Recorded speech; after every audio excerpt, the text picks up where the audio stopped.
When the United States was thrust into the Second World War, the U.S. Marine Corps, a small, elite, and notoriously frugal branch, was armed with the primary infantry weapon of the last great conflict, the M1 903 Springfield. This rifle was a masterpiece of 20th-century engineering, a beautifully crafted, highly accurate bolt-action weapon, revered by the generation of Marines who had carried it in the trenches of France. Its doctrine was built on a foundation of measured, precise, long-range marksmanship. Marines were famously trained to be riflemen first, capable of hitting a target at 500 yards, a skill that had defined American military prowess for decades. But the Pacific was not France. The battlefields were not open fields of fire. They were suffocating, 100-degree jungles, light-dappled and impenetrable, where engagements took place not at 500 yards, but at 50 yards or even 15. In this green hell, the doctrine of long range, one shot, one kill, marksmanship instantly became a deadly liability. The M1 903, Springfield's core mechanic, the bolt action, required the Marine to manually cycle the weapon after every single shot. Fire, reach up, turn the bolt, pull it back to eject the spent casing, push it forward to load a new round, and turn it down to lock the action. This entire cycle, which took even a trained Marine 2 to 3 critical seconds, was a catastrophic failure in close combat. Every time the Marine worked the bolt, he had to break his sight picture, momentarily losing his target in the chaotic foliage. In that single second, the perfectly camouflaged Japanese soldier, often tied into a spider hole or a tree, could vanish, or worse, fire back. This slow, methodical rate of fire was purely defensive and reactive. It made it impossible for a Marine squad to gain fire superiority, leaving them unable to suppress the enemy and maneuver. They were elite marksmen armed with a superb hunting rifle, forced to fight a war that demanded a tool of overwhelming, terrifying volume. This critical vulnerability in American firepower was not just a random flaw. It was a weakness the Imperial Japanese Army was doctrinally and psychologically primed to exploit. Japanese military doctrine, heavily influenced by the samurai Bushido code, emphasized fighting spirit seishin keiku and fanatical courage over mere material advantage. They believed that the spiritual superiority and absolute devotion of the Japanese soldier could overwhelm the Americans' perceived reliance on technology. The ultimate terrifying expression of this belief was the Banzai charge. This was not simply a desperate, disorganized rush. It was a calculated human wave assault, often launched at night or at pre-dawn, designed to create maximum shock, terror, and chaos to shatter the enemy's morale and overrun their lines before they could organize a defense. Horns would blare, officers would scream, "Tenno Haika Banzai! Long live His Majesty the Emperor!" And hundreds, sometimes thousands, soldiers with bayonets fixed would suddenly rise from the darkness and charge full tilt at the American perimeter. This tactic was a horrific bet, and it was placed squarely against the known, slow fire rate of the M1 903 Springfield. The Japanese commanders knew that a line of Marines, armed with 5-round bolt-action rifles, could only produce a limited volume of fire before a critical simultaneous pause. A Marine could fire his 5 rounds, but then, under the intense psychological pressure of a screaming oncoming wave, he would have to fumble for a 5-round stripper clip, guide it into the magazine, and push the rounds down. This 5-to-1 0-second reload cycle, repeated across the entire line, created the fatal gap the Banzai charge was designed to penetrate. The Japanese were betting their lives that they could cross the killing field faster than the Marines could reload, and in the early desperate battles of the Pacific, this bet often paid off in horrific, close-quarters bayonet fights. inside the American lines. The combination of the M1903's slow rate of fire and the Banzai's terrifying shock tactic created a bloody, grinding, and untenable firepower stalemate. The U.S. Marines were trapped in a defensive crouch, forced to fight a war of attrition they could not win. The core concept of American infantry doctrine, fire and maneuver, became almost impossible to execute. This doctrine dictated that one element of a squad, the fire element, would lay down such a heavy volume of suppressive fire that the enemy would be forced to keep their heads down, unable to fire back accurately. This would allow a second element, the maneuver element, to safely move or flank to a new position to assault the enemy. But with M1903 Springfield rifles, the fire element could not achieve fire superiority. A squad of 12 Marines could only produce 12 rounds every few seconds. This was a sporadic, insufficient pop, pop, pop that was utterly incapable of suppressing a well-dug in Japanese machine gun, nest, or a line of disciplined riflemen. As soon as the Marine maneuver element broke cover to move, they were cut down by the very enemies they thought were suppressed.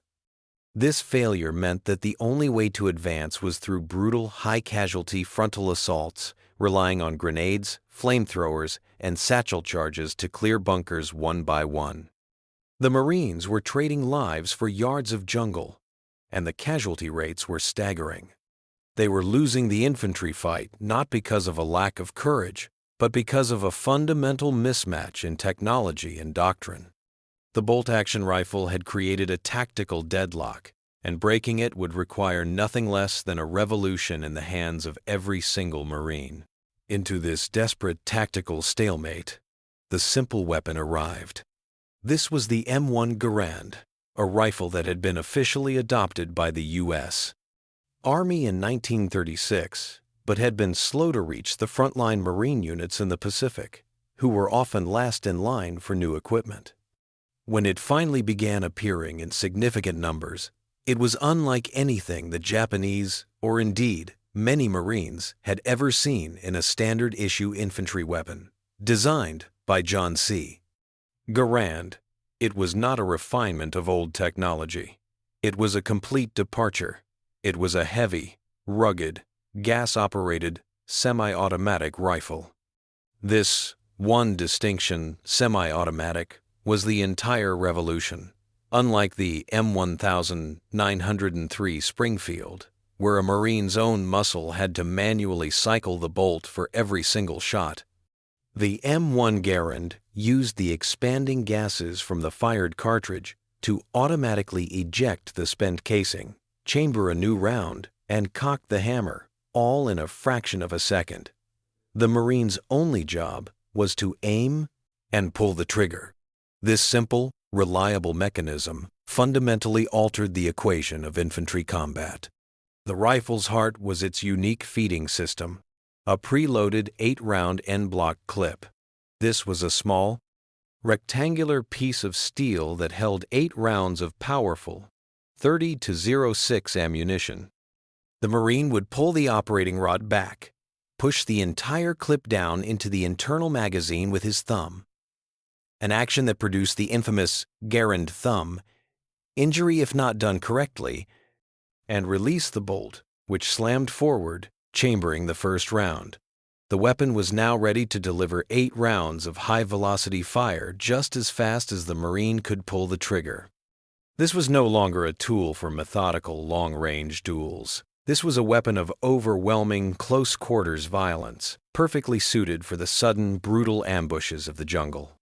It was, as General George S. Patton would later call it, the greatest battle implement ever devised.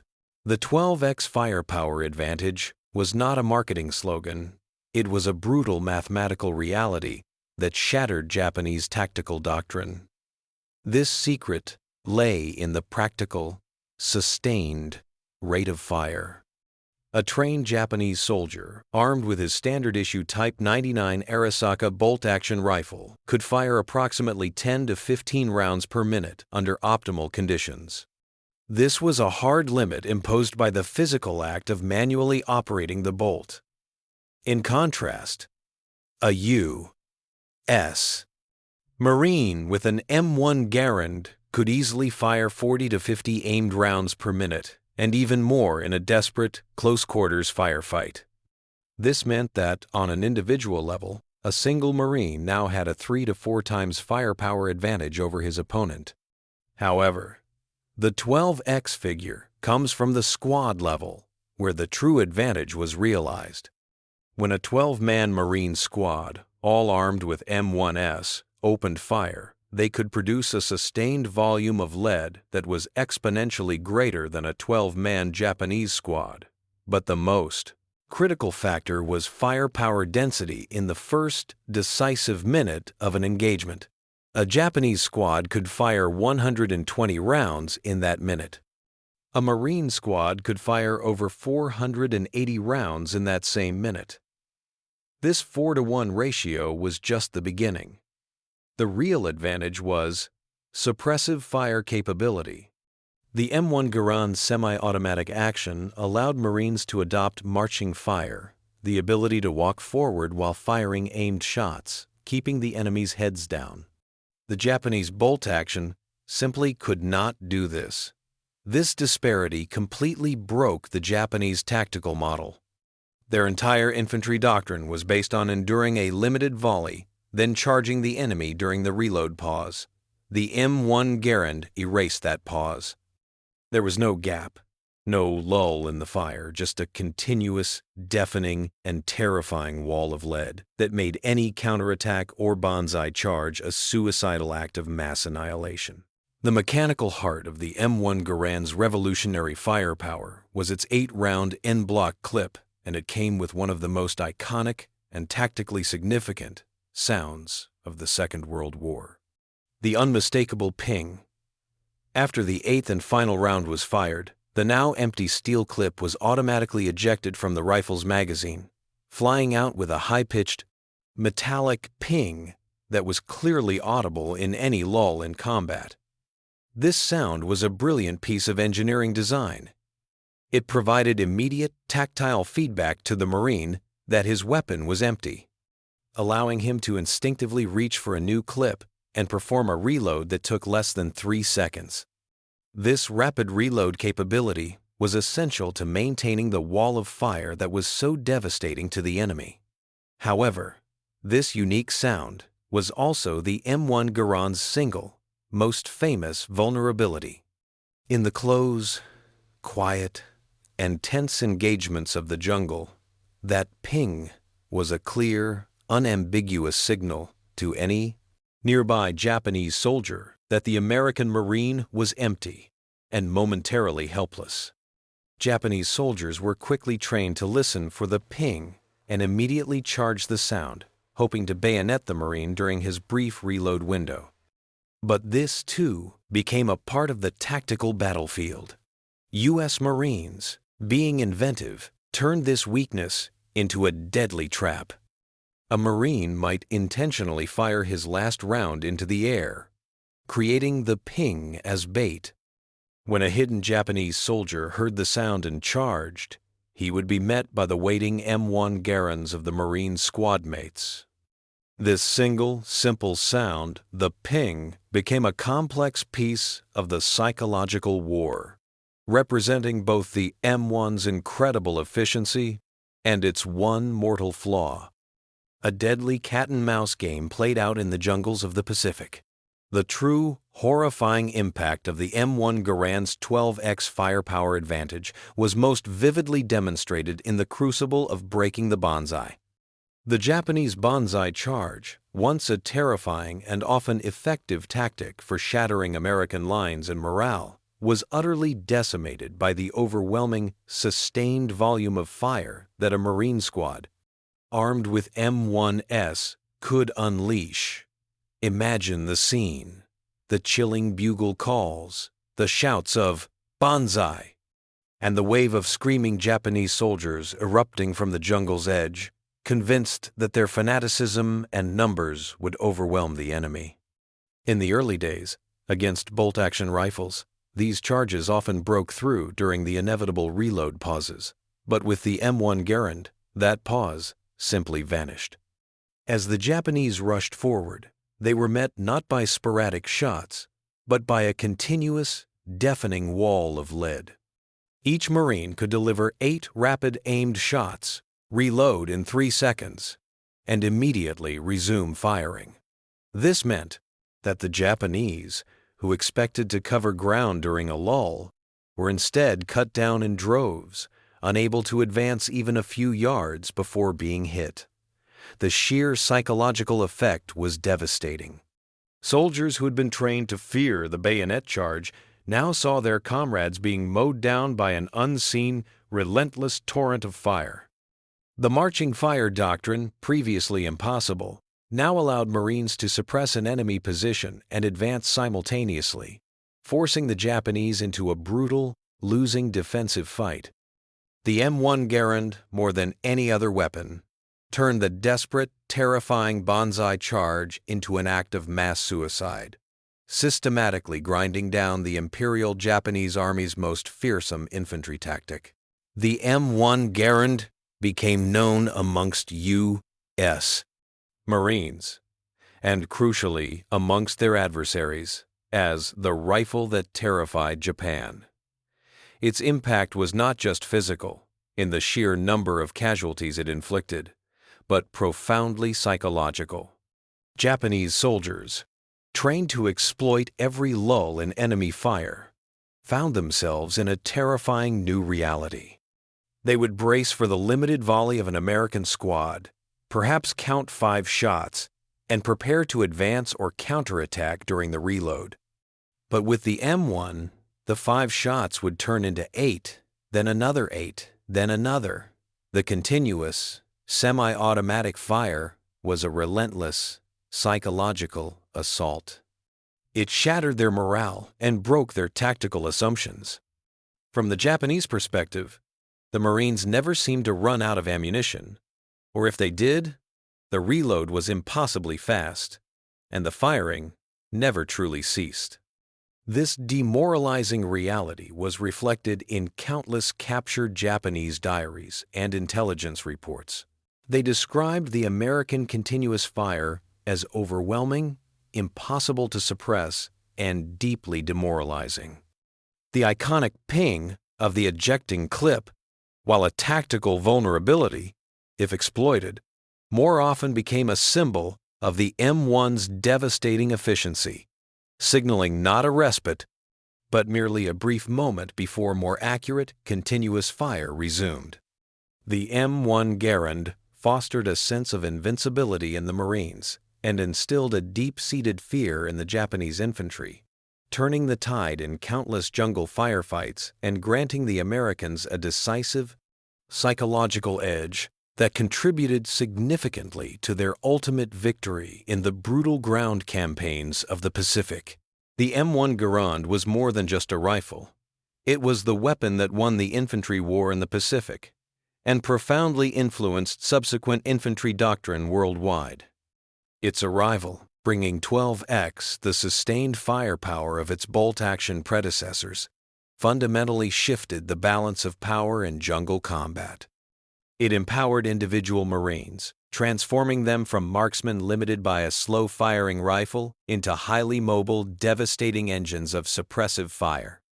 It made the fire and maneuver doctrine not just possible, but overwhelmingly effective.